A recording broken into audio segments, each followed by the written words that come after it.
In late July of 1988, two hunters were walking up the steep mountain trail in Colorado looking for a place to set up for the day. And as they were walking, they eventually left the trail and began kind of meandering through the trees looking for a clearing.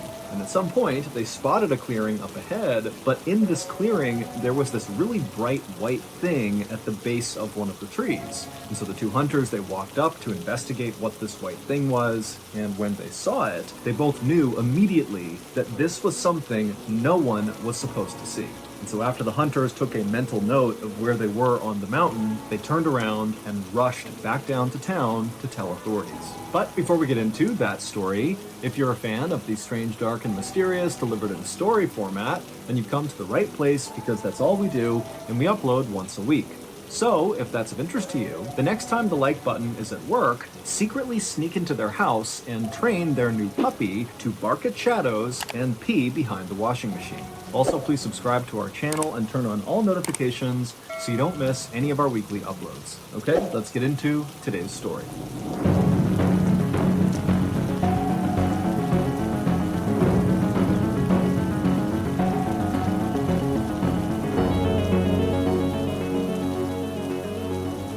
On the afternoon of June 15, 1988, a man named Keith Reinard drove down the main street of a tiny town called Silver Plume, which is located in the Rocky Mountains of Colorado. In his car was everything Keith would need to live for the next 3 months. Silver Plume was the kind of place that most people would just pass by on the highway without even considering stopping. It was kind of a no-name town in the middle of nowhere. In the 1800s, it had been a booming mining town. However, now all but 140 of its residents had either died or moved away. In fact, Silver Plume was considered a living ghost town because of how close it was to being totally abandoned. But this emptiness and kind of middle of nowhere-ness was exactly what appealed to Keith about this town. Keith was 49 years old and lived over 1,000 miles away to the east in a suburb of Chicago, Illinois. And Keith had a great life. He was married with 2 kids, a boy and a girl. He had a good job working for a newspaper covering high school sports, and he had a beautiful house. But for Keith, he felt like as good as his life looked on paper, it was missing something. There was one thing he had always wanted to do, but had always put off doing, and that was to write a book. And not just any book. A book that lots of people were going to read, a great American classic. That's what he wanted to make. But there was just one problem. Keith had no idea what this big book was going to be about. And that was why he had come to Silver Plume. Keith had taken a 3-month leave from his job and left his wife and his kids and the city all behind to come out to this town to hopefully, in this new, peaceful, quiet environment, find the inspiration he really needed to not only discover what this book would be about, but to sit down and actually write it. Keith's wife had not been happy about this plan, him kind of being gone for 3 months, not providing any income, not helping with the kids, but she could tell Keith really felt like he needed to do this, and so she gave him her blessing. After arriving on Main Street in Silver Plume, Keith looked up and he saw KP Cafe off to the right. It was a weathered old building that looked like it was straight out of a cowboy movie, and this cafe was exactly the landmark that Keith had been looking for. And so he pulled his car over on the side of the road, he got out, he stretched, and then he began walking towards this cafe. This cafe was the big hangout spot in Silver Plume for all of its 140 residents, and the reason Keith knew this was because his best friend from high school, Ted Parker, owned KP Cafe. Ted had actually been the person who inspired Keith to come to Silver Plume in the first place. He had told him about how peaceful and serene this place was, the best environment for a writer. And when Keith had told Ted that sounds great, I'm going to do it, I'm going to come to Silver Plume, Ted had told him that he also owned the store right next to KP Cafe that used to be a bookstore, but the previous tenant who ran the bookstore had talked about some big European vacation he was going on and then had just kind of vanished. And so for months now, this storefront had been vacant. And so Ted had told Keith that while he was in town, he was more than welcome to work and write out of this vacant bookshop. And so Keith, after walking up to the front window of KP Cafe, He looked inside and didn't see Ted, and so he decided he would take a moment and walk over to this vacant bookshop that would be his office. So he went next door, he pulled out the key that Ted had already sent him in advance, he unlocked the door, and he went inside. And right away, Keith was struck at what he saw. I mean, the place was full of books. Some piles of books were higher than his head, and many of the books looked rare and expensive.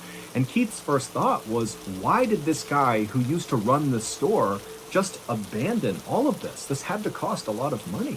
But Keith was far too excited about the next few months and getting this book done that he didn't really think too hard about whatever the previous owner had done.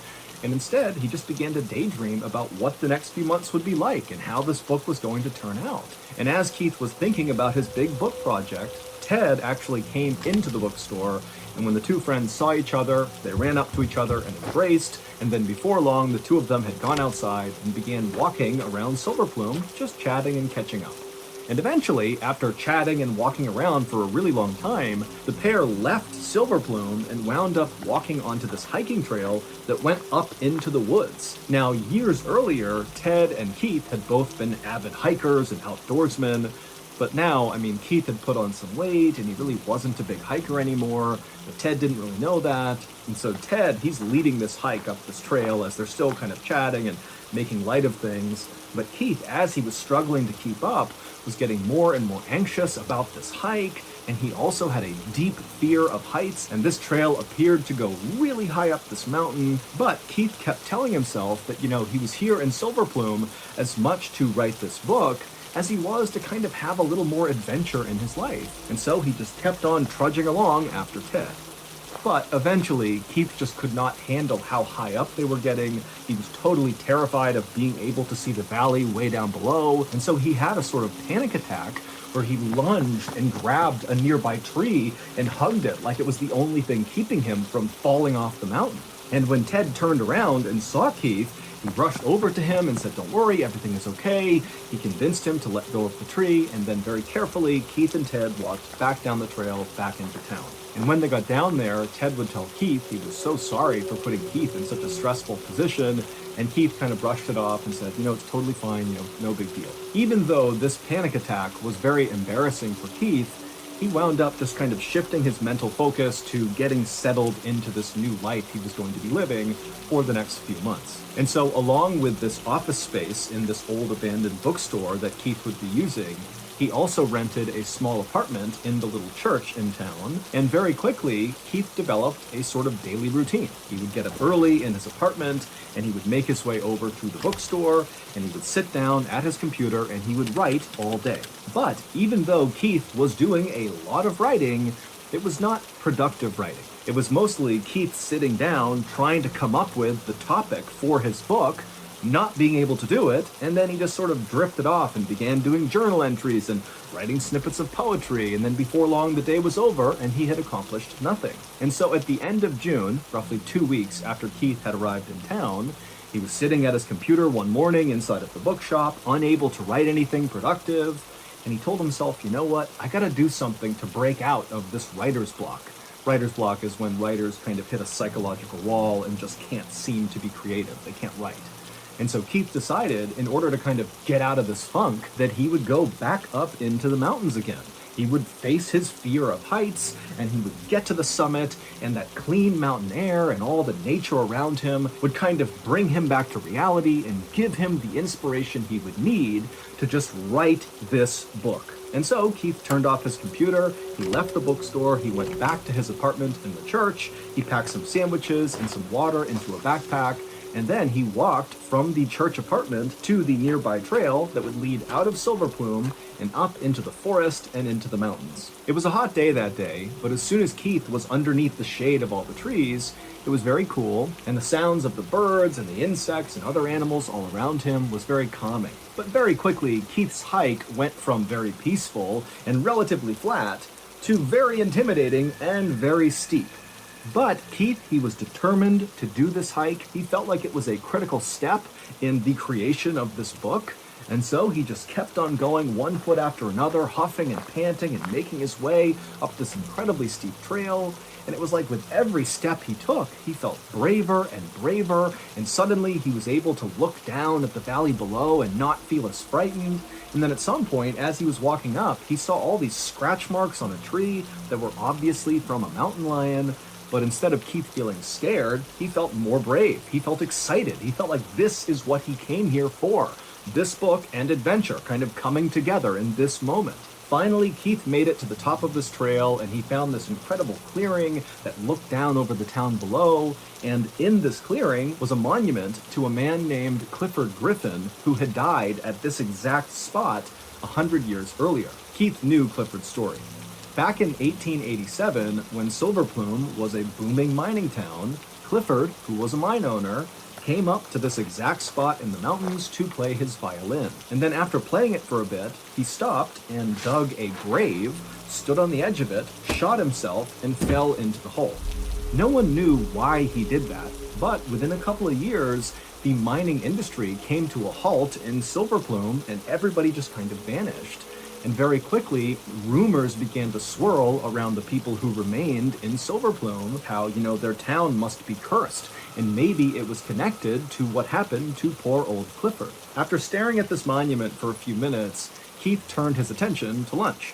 He pulled off his backpack, took out a sandwich, and he began eating.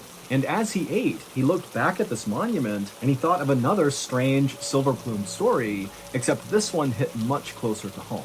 It was about the man who used to run the bookstore where Keith now did all of his writing out of. This man's name was Tom Young, and it would turn out what Keith had heard about Tom when Keith first arrived in Silver Plume was not entirely correct.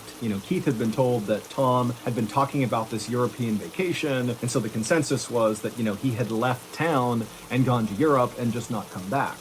But the reality was, once Keith began asking around a little bit over those first couple of weeks he was there, was that Tom actually had been talking about this big European vacation, but then had walked into the woods, up into the mountains, where Keith was right now, where this monument was, and Tom had just vanished, apparently, in these mountains. Tom apparently had been a very quirky guy who had come to Silver Plume in the 1970s to kind of start a new life for himself.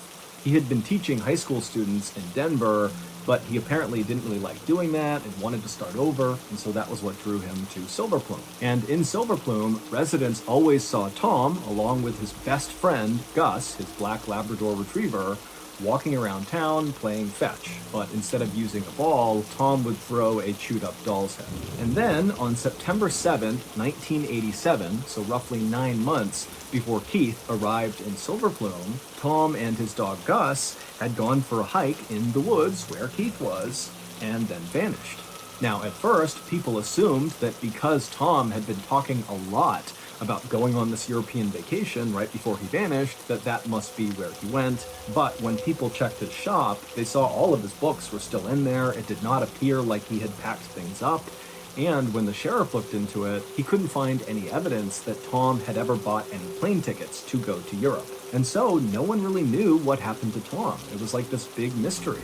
And so as Keith was standing in this clearing near this monument, thinking about Tom and his story, Keith began to realize there were a lot of similarities between him, Keith, and Tom. They both, as adults, had come to Silver Plume, this kind of random place in the middle of Colorado, to get a sort of second chance in life. And they both worked out of the exact same storefront. And Keith had done some additional digging on Tom when he heard about this mystery and learned that they were almost the exact same age. Their birthdays were separated by 1 day. Also, Keith discovered that he and Tom had served in the military at almost the exact same time in the 1960s. And so as Keith was going over all these strange coincidences and weird similarities between his life and Tom's, suddenly Keith stopped chewing his sandwich and just quickly packed everything back up. He turned and began running down the trail, going back towards town. And as he ran, Keith smiled because he realized he had just discovered what his great American classic novel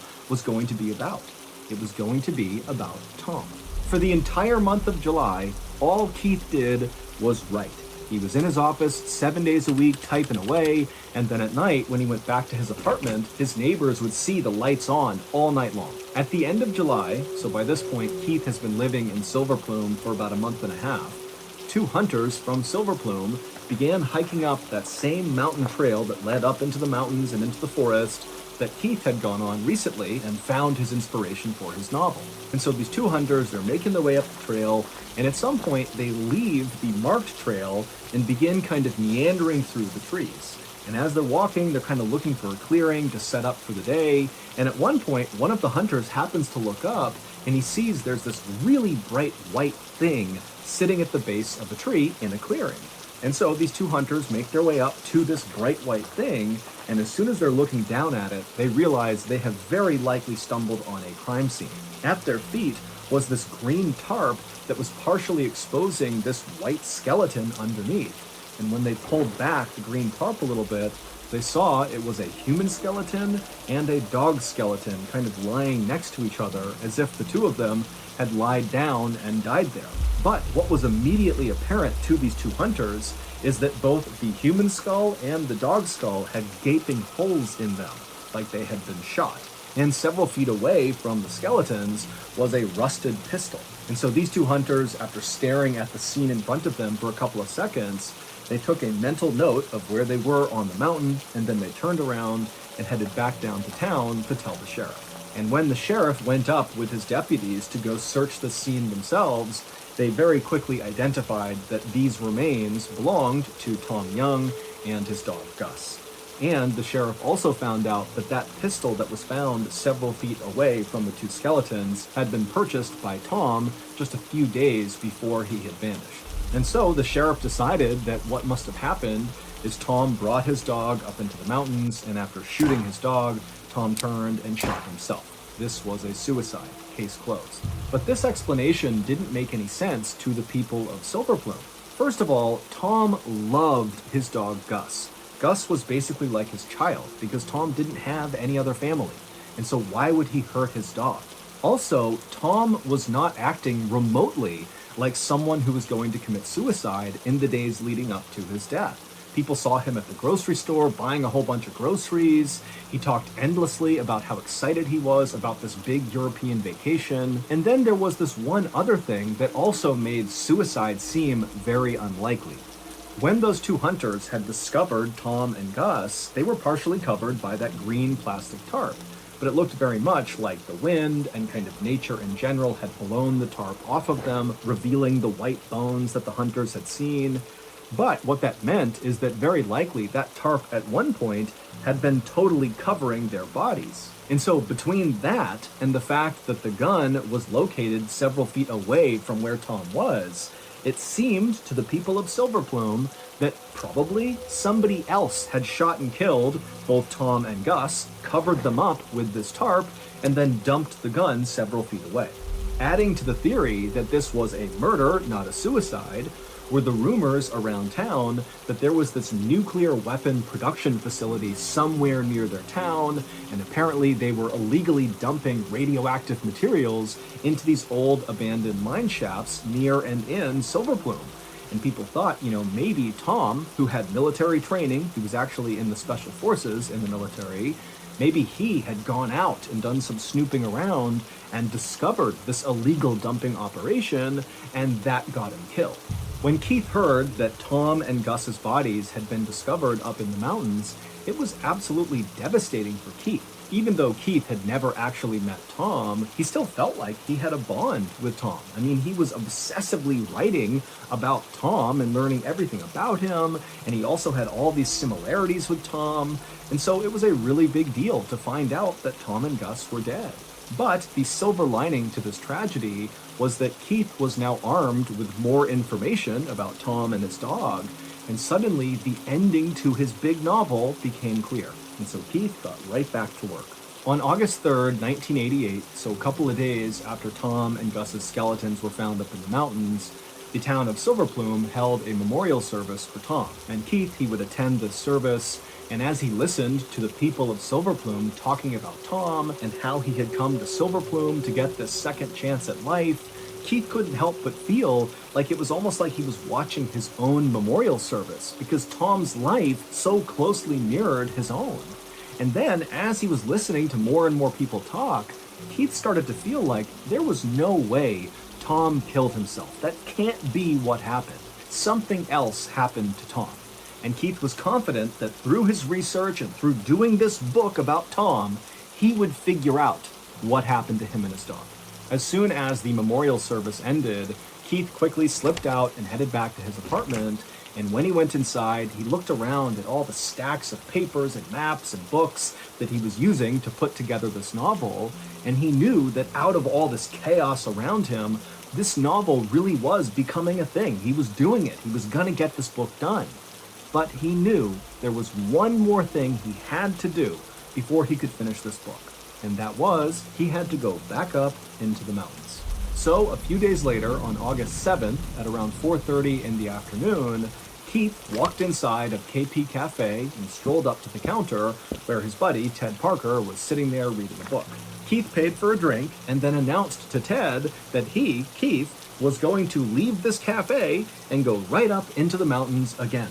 And so as Keith told Ted his big plan for this hike he was going to go on, Ted just felt totally confused. Ted's looking at Keith knowing this guy is not a confident climber. I mean, they had gone on that one hike partway up the mountain, and Keith had had a panic attack and had to go back down again. Also, at the top of the mountain, it was like 12,000 feet of elevation where the temperatures would be near or below freezing. And here Keith was just wearing a flannel shirt and jeans. He had no other equipment with him, no other warm clothes. Also, the route that Keith was describing to Ted would take at least 6 hours round trip, and it's 4:30 p.m. now. And so Ted's thinking, Keith is going to get trapped up in the mountains in the middle of the night. And so Ted finally says to Keith, "I hope you're joking."